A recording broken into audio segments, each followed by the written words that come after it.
morning, ladies and gentlemen. Welcome to another episode of The Press. I am your evocative, provocative, talkative host, EJ, and today we're going to be rambling on about Zack Snyder.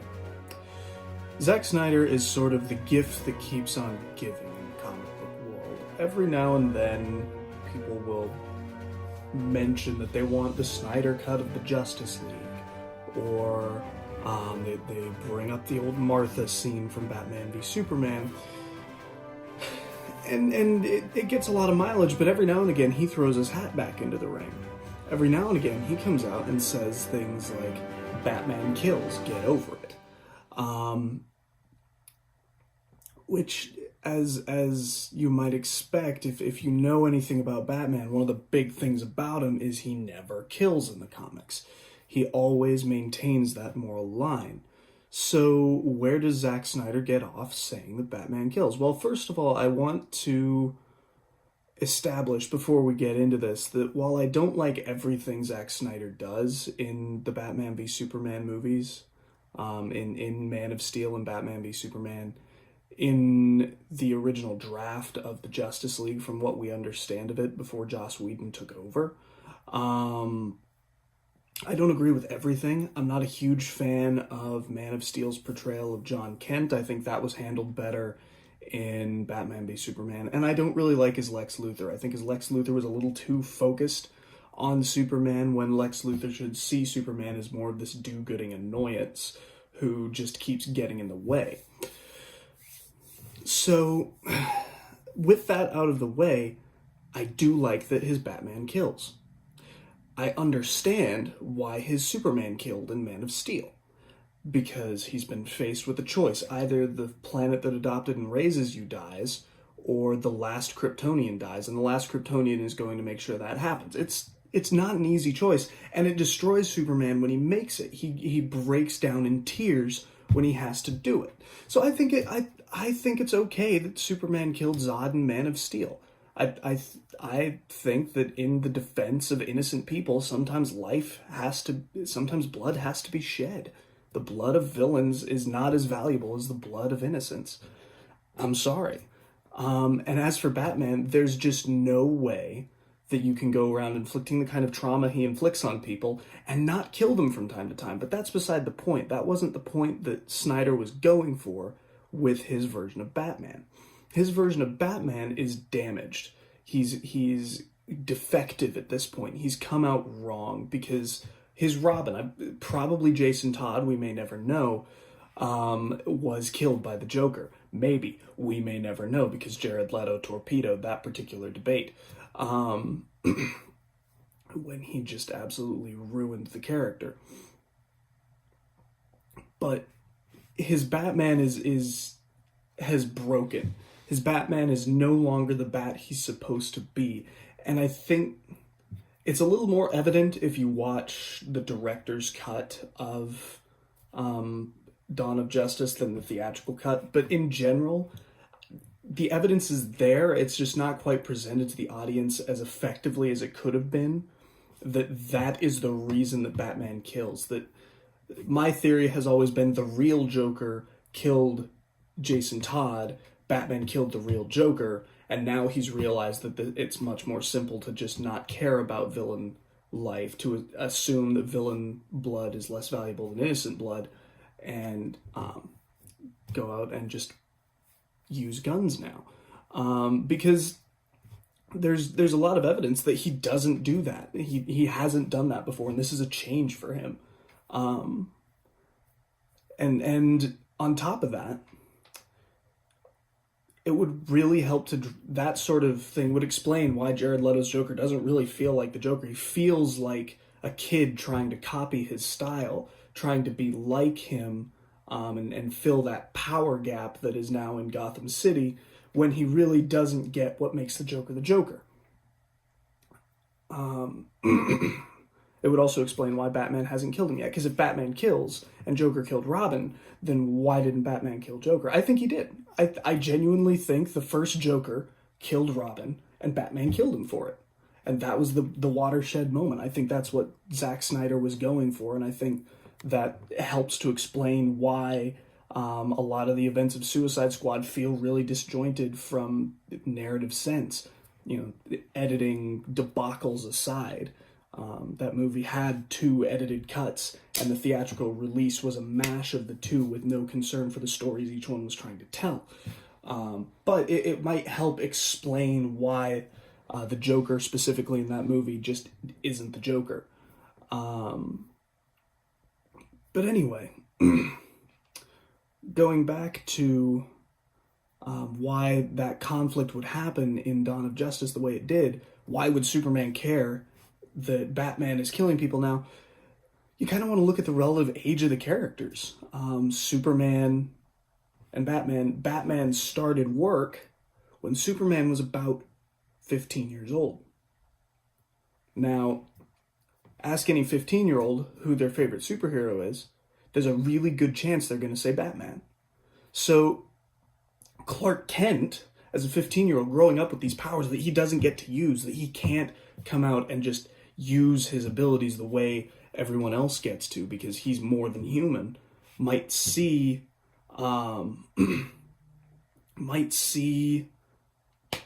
Batman as this mysterious figure, this man of danger and adventure and action, and he might say, hey, that's really cool. I want to be like that guy when I grow up. He would put Batman on a pedestal because Batman gets to do things. Batman gets to go out in secret and fight crime at night, and he gets to do all the really cool stuff. Superman's stuck in a small town in Kansas. He doesn't have any crime to fight. So with that in mind, I think it makes sense, 1, why Superman killed, 2, why Batman kills, and 3, why they were fighting. So I think the problem with it is Warner Brothers kind of chose a different edit. Zack Snyder's come out and said the theatrical release was not the version of the movie I wanted to put out. I wanted to present a slightly different story. Man of Steel, he had a lot more directorial control on it, and it helps that Christopher Nolan was involved in that one. Christopher Nolan is fantastic at writing villains. Zod is still my favorite DC movie villain of all time. I like him better than Heath Ledger's Joker. Heath Ledger's Joker is probably in the 3rd. I like Zod, then Bane, then Joker. It's still fantastic character, but I like Zod just a little bit more. Anyway, with that whole explanation, part of it is we just didn't see enough of it. Warner Brothers didn't give Zack Snyder the time to develop that world. If we had gotten a Batman movie where we got to see Batman's turn to darkness and then Batman v Superman, and if that had just ended when they teamed up and stopped Lex Luthor, instead of going on to include Doomsday, Doomsday could have been its own movie. Doomsday could have been Man of Steel 2. But anyway, I would have liked a Man of Steel 2 before as well to establish Lex Luthor, and then Man of Steel 3 would be Doomsday. But anyway, I digress. With Zack Snyder, again, I don't agree with everything he's done. I don't agree with his version of Pa Kent. I think Pa Kent advising his son to hide his powers as long as he can, even if it means other people dying, I think that's a little bit odd. I do understand Pa Kent sacrificing himself to protect Superman's identity. I think that's a fine thing. That's perfectly acceptable. I don't think he needed to die, but I get, I have no issue with the reason he died. It's more the bus scene where he says maybe you should have let them die, because that's not Pa Kent. Pa Kent would say, no, that's the time for action. At some point, you've got to stand up and do something. But anyway, I also wasn't a big fan of Lex Luthor for the aforementioned reason. He's a little too focused on Superman. But I will always support Zack Snyder's right to do the things he did in those movies. Because there's 2 main reasons. One, it's his own version of the characters. He was given a lot of free reign, especially for Man of Steel. And again, Christopher Nolan had a hand in being able to let him do that, because Warner Brothers saw Christopher Nolan is attached to the movie. He's going to ensure that it's a good product. Probably not going to go out and make a mess of things. Batman v Superman, Nolan wasn't involved, but that's where you start to see a little more of Warner Brothers' hands kind of mixing things up. If Zack Snyder is to be believed, if Zack Snyder, who's come out and said, parts of that cut weren't what I wanted, even the director's cut is missing some things. Basically, it's not. He has a lot of freedom to do this. Warner Brothers entrusted him with the freedom to do that. They said, make your versions of these characters. And he did. At the end of the day, the Man of Steel Superman is not the Superman of the comic books. He never was and never will be. He's not the Superman of the Richard Donner movies from 1978 onwards. He's not the Superman of Superman Returns. He's going to be a different character because Zack Snyder was given a lot of free reign. For better or for worse, that's why. And even if you hate Man of Steel, and I know people who do, I know a lot of people weren't a fan of Man of Steel. Even if you hate that movie, you can still come back to it and say, he has the right to do that. He was given that much control over the characters by Warner Brothers. And I would argue they knew what they were getting into. Because Zack Snyder is a very particular kind of director. He has a very distinct style. And this is the other reason I think you can't... this is the other reason I will defend his decisions in those movies. Because Warner Brothers knew what they were doing. They knew what they were getting into. This guy has directed 300. This guy directed Watchmen. He writes violent movies. He writes stylized movies. He writes movies with a lot of almost cartoon levels of action, and I think that works really well with a superhero movie.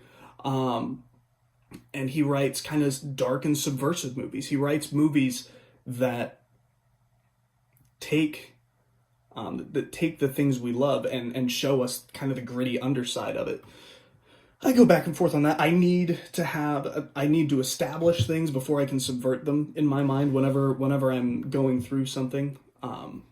Things have to be established first, which is why Man of Steel exists before Dawn of Justice, where things start getting subverted. But with that, you can't watch a Zack Snyder movie and expect everybody to be a bunch of goody two-shoes. You just can't. It's not his writing style. It's not his directorial style. You can't watch a Zack Snyder movie and expect everything to be kind of lightly gray like the Marvel movies. That's not his directorial style. He puts blues, he puts oranges, he puts blacks, he puts a lot of really high contrast colors in his movies. Now, people might say, well, Man of Steel, it's not as bright as it could be. No, it's not. It's got kind of a dark blue color grading on it, but I still respect it because it's better than it has a visual pop to it all the same.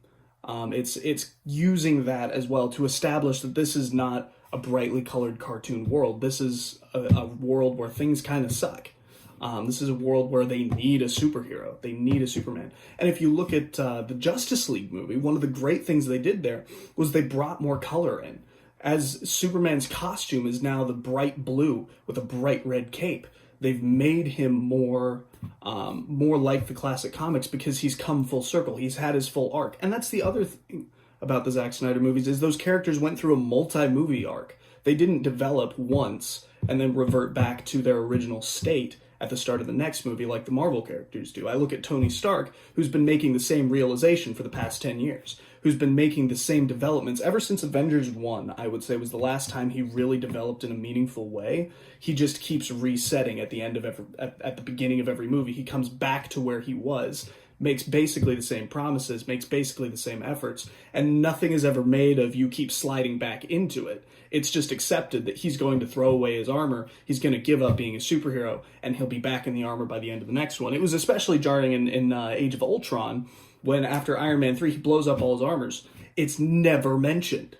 It is never explained why he got back in the Iron Man suit. It's not. There's a throwaway comment about Pepper not being there anymore, probably because she's upset with him, but it's never explained why he got back in the suit. It's just assumed that Tony Stark is there. He's obviously going to have an Iron Man suit.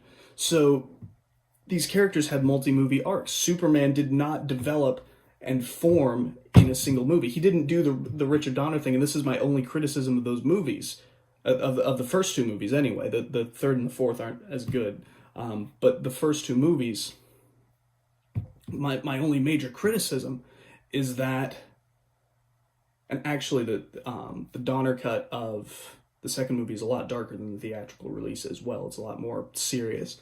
But anyway, the first movie, Superman gets all of his character development. He goes from Luke Skywalker, whiny farm boy, to Superman in about 12 seconds of narration while the camera lingers on an ice fortress. And from then on, the character really doesn't do a whole lot of changing.